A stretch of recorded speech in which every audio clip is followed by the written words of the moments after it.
How do you tame a parrot?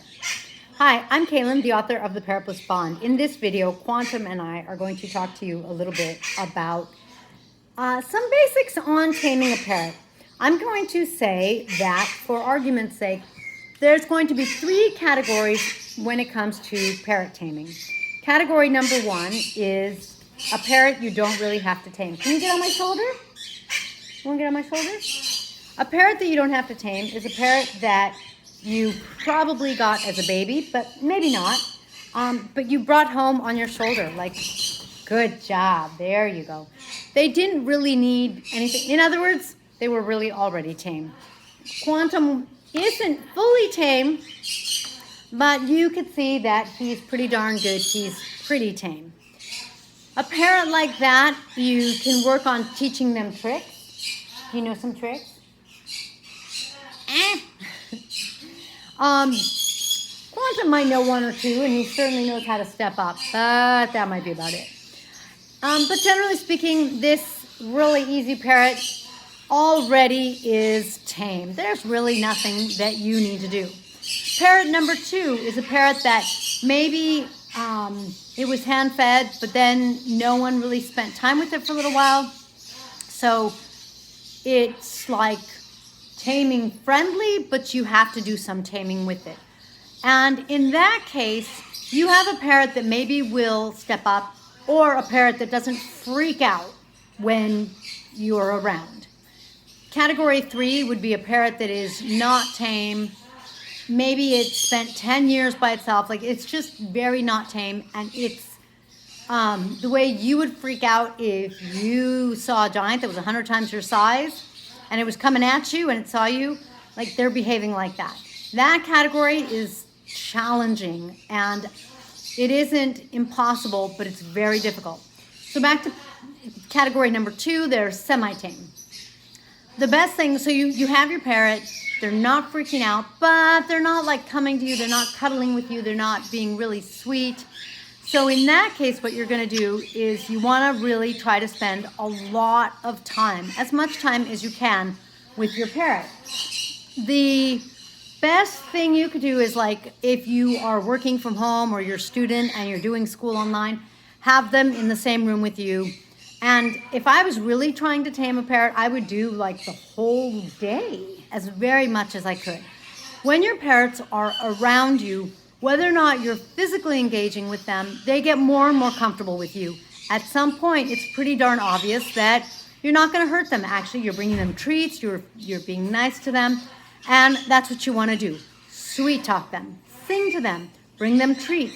If you can't give them the treat in your hand initially, he's like, what are you doing? You don't have a treat. Then you put the treat somewhere close by them where they can go to and pick up the treat and eat it. They know that it's coming from you. So you are giving them the time and the space to be with you, to learn that you're actually just fine, to learn that bonding with you is going to be a positive thing and that you guys should be buddies. And they will get there.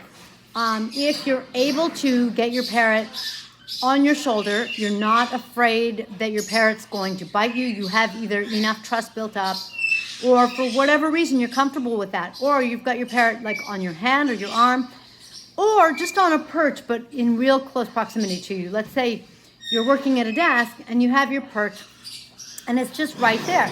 Then your parrot is close to you, and as you bring them closer and closer, on your desk, on your hand, on your shoulder, if you don't have a big parrot that can turn around and take a bite out of your face, watch out for that, then you have, the ability to get them more and more comfortable and more tame.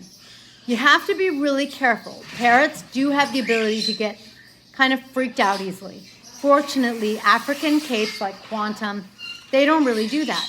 But sometimes when my birds see a bird outside flying by, they kind of freak out. They'll sound the alarm sometimes, and then everyone goes flying, looking for a safe place, because someone sounded the alarm just because another bird that's 50 feet away, 100 feet away, flew by and didn't even fly by the house.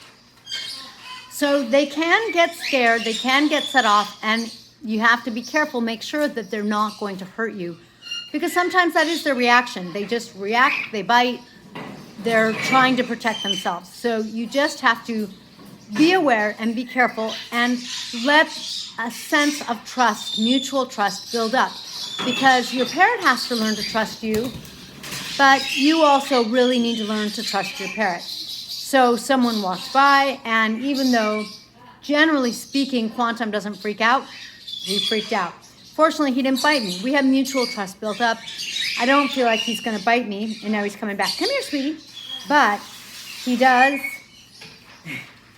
If he did fly off, because it's like, I don't know what's going on. There we go. And now he's back. Thanks for coming back. I'm so happy to see you. I'm so happy to see you. No, parrots don't understand English if you sweet talk them. Yes, they get an absolute sense of the energy, of the tone, and they may not understand specifically what you're saying, but they know. Right, sweetheart? Did you see that shake? He just shook off the bad feeling. He just shook off being a little uncomfortable and scared, and now he's back to being more calm. And this time when someone's walking by, he seems to be doing just fine. So I would say the very best way to tame your parrot is to spend a lot of time with them.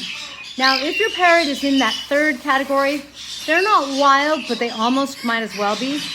You're going to have to really spend a lot of time with them, a lot of time. And at that point, they're nowhere near your face. I'm sure that you can't maybe even pick them up. And you're just going to have to really be around them, talk to them. And if you're going to try to tame a parrot like that, that's almost just completely untamed, recognize that you're going to need a lot of patience and a lot of time. One of our parrots came to us pretty untamed, not 100%, but pretty untamed. And he's better. We talk to him, he talks to us. When he's in a bind, he'll let me pick him up. A bind is when he's flown somewhere and he can't quite turn around and take off. And so he thinks that he needs some help. Then he'll let me pick him up, he'll step up. But otherwise, he'd rather be with the birds, which is fine. And he'd rather do his own thing, which is fine. But, you know, I haven't set out to absolutely tame him because I'm fine with it. He can be a bird with the other parrots. I don't have a problem with that. But it's, and we've had him for a couple of years, and it's certainly something that he's gotten more and more comfortable with us, but it really takes a lot of time and a lot of patience. I think that if you were trying to tame like a wild dog, it would be the same. It would be very hard to do. It's not necessarily impossible, but if you kind of think about that, or a wild cat, and you kind of think about how challenging that would be, keep in mind that that's probably what a parrot would be like if your parrot isn't already semi-tame. So in that case, make sure you have lots and lots of patience and an ability to provide unconditional love and acceptance and approval for whatever your parrot does, because they'll be requiring that. If you have any questions about parrots, please be sure to post below. What's up? Or join our Facebook group at Parrot Bliss Flock. And Quantum and I, or another parrot, will catch you next time. Thanks for joining us.